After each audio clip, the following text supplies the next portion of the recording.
अब यहां सत्यभामा को जब पता चला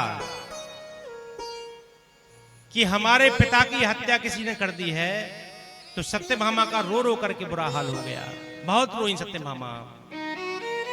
सत्यभामा को लेकर के भगवान ससुराल पहुंचे। ससुर जी का मृतदेह पड़ा हुआ है सामने, गर्दन कटी हुई। सत्यभामा उनके शव के पास बैठ करके खूब रोई।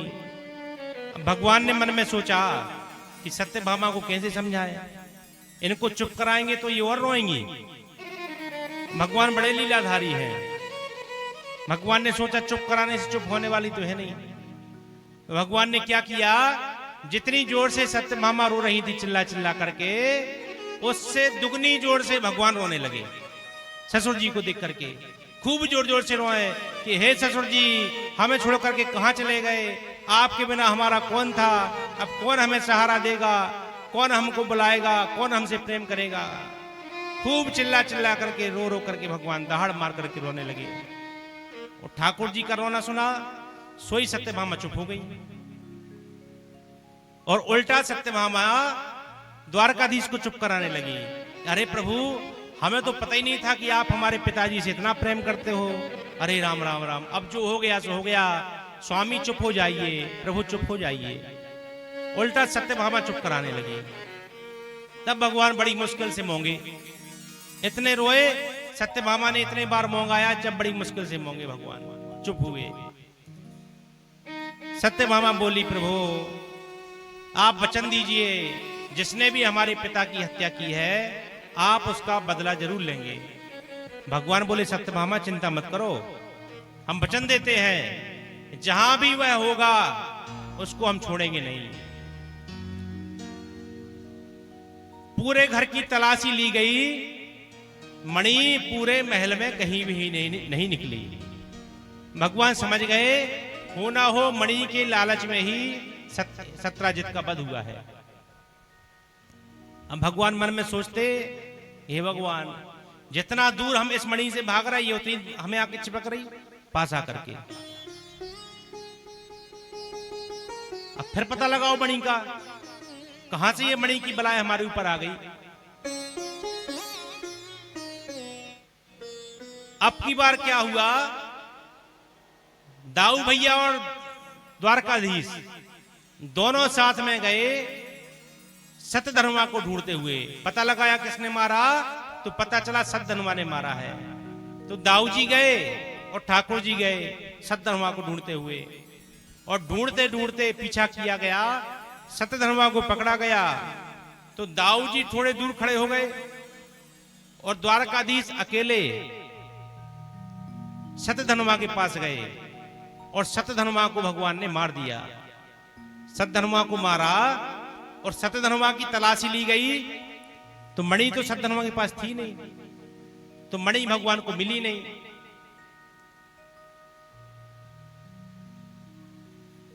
तो ठाकुर जी ने आकर के, दाऊ जी थोड़ा दूर खड़े थे, दाऊ जी से कहा कि दाऊ दादा, सत्यधर्मा तो मारा गया, लेकिन पता नहीं मणि उसके पास भी नहीं निकली, कहां गई मणि। अब देखो, धन का प्रभाव भगवान बता रहे हम लोगों को, धन का कैसा प्रभाव होता है। दाऊ जी को जब भगवान ने कहा कि मणि उसके पास नहीं निकली, तो दाऊ जी साक्षात शेषावतार, साक्षात भगवान के ही स्वरूप हैं बलराम जी, और आज तक भगवान का कभी साथ नहीं छोड़ा। लेकिन आज बलराम जी के मन में आया कि हो ना हो मणि कन्हैया को मिल गई है, और मुझसे कन्हैया छुपा रहा है कि मणि नहीं मिली। तो दाऊ जी का चेहरा बदल गया, बात करने का तरीका बदल गया। कोई हमसे नाराज हो जाए और प्रभु हमसे बात करे, तो उसके चेहरे को देखकर पता चल जाता है कि ये कहां से बोल रहा। जिस प्रेम से दाऊ जी कन्हैया से पहले बोलते थे, आज दाऊ जी ने जब बात की, तो दाऊ जी के बातों से समझ में आ गया ठाकुर जी को कि दाऊ जी को शंका हो गई है कि कन्हैया को मणि मिल गई, ये बता नहीं रहा। और दाऊ जी बोले, कन्हैया अब एक काम करो, तुम अकेले द्वारका चले जाओ, अब यहां से हम थोड़ा तीर्थ यात्रा को जाएंगे, संतों का संग करेंगे, फिर बाद में हम द्वारकापुरी आएंगे, तुम जाओ। अब ठाकुर जी का चेहरा उतर गया, भगवान का चेहरा उतर गया। क्यों? दाऊ जी से ऐसा सुनना भगवान ने कभी सोचा नहीं था। भगवान सोचे कि हे भगवान, ये कहां से मणि हमारे पीछे चिपक गई, कितने रिश्ते नाते इससे बिगड़ रहे हैं मणि के चक्कर में, धन के लोभ के चक्कर में। और दाऊ जी वहां से अलग हो गए। भगवान अकेले ही आगे मणि का पता लगाने के लिए निकले।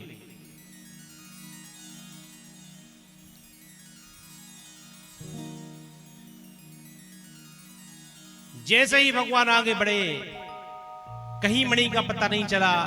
द्वारकापुरी वापस आ गए। द्वारकापुरी आकर के उसी चिंतन में रहते। तब तक भगवान का ध्यान गया कि भाई अक्रूर जी महाराज बहुत दिन से दिखाई नहीं पड़े, कहां है अक्रूर जी? सभासदों से पूछा तो सबने बताया कि अक्रूर जी तो बहुत दिन से गायब है, और जिस दिन से सत्राजित मरा है उस दिन के बाद अक्रूर जी का भी दर्शन नहीं हुआ द्वारका में। अब भगवान को शक हुआ कि हो ना हो मणि का कुछ ना कुछ भेद अक्रूर जी के पास है, अक्रूर जी का पता लगाया जाए। पता कराया गया अक्रूर जी कहां है, तो पता चला अक्रूर जी काशीपुरी में विराजमान है, और खूब भोज भंडारे चल रहे, खूब गौ सेवा चल रही, खूब ब्राह्मणों की सेवा चल रही, खूब संतों की सेवा चल रही अक्रूर जी के द्वारा। खूब अक्रूर जी की जय जयकार हो रही काशीपुरी में। भगवान समझ गए हो ना हो मणि अक्रूर के पास है। भगवान ने कहा अब किसी को भेजने की जरूरत नहीं है, मैं स्वयं जाऊंगा। भगवान द्वारकापुरी से काशीपुरी पधारे, और जैसे ही काशीपुरी आए, पता लगाते लगाते भगवान अक्रूर जी के पास पहुंचे।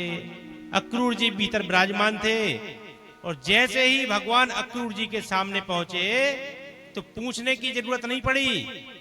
द्वारकाधीश के दर्शन करते ही अक्रूर जी ने अपना सिर नीचा कर लिया, लज्जा से नेत्र झुक गए, आंखों से आंसू गिरने लगे।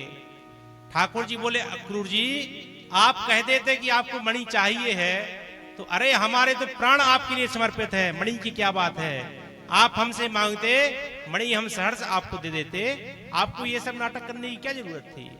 अक्रूर जी रोने लगे, तुरंत चरणों में गिरे, महाराज क्या करें, मनुष्य है, जीव का स्वभाव है लोभ करना, और जिस जीव के भीतर लोभ नहीं है सो वह तो आपके समान है प्रभु, यह जीव आपके समान हो नहीं सकता। श्री गोस्वामी जी ने रामचरितमानस में सुग्रीव जी के प्रसंग में कहा है, लोभ पास जेहि गरना बंधावा, सो नर तुम समान रघुराया। जिस जीव के भीतर लोभ नहीं है वह साक्षात भगवान के ही स्वरूप है। अक्रूर जी कहते प्रभु हम तो जीव हैं, हमारे भीतर लोभ कूट कूट कर भरा हुआ है। तुरंत मणि निकाली और भगवान के चरणों में मणि समर्पित कर दी, तुरंत क्षमा मांगी। भगवान ने अक्रूर जी को उठा करके हृदय से लगा लिया और क्षमा किया। तब जाकर के वह मणि वापस लाए, मणि ला करके दाऊ जी को दिखाई, दाऊ जी भी भगवान के हृदय से लग गए, और ला करके अब मणि को द्वारकापुरी में स्थापित किया गया। बोल भक्त वत्सल भगवान की जय हो। इस प्रकार से भगवान के 3 विवाह हुए।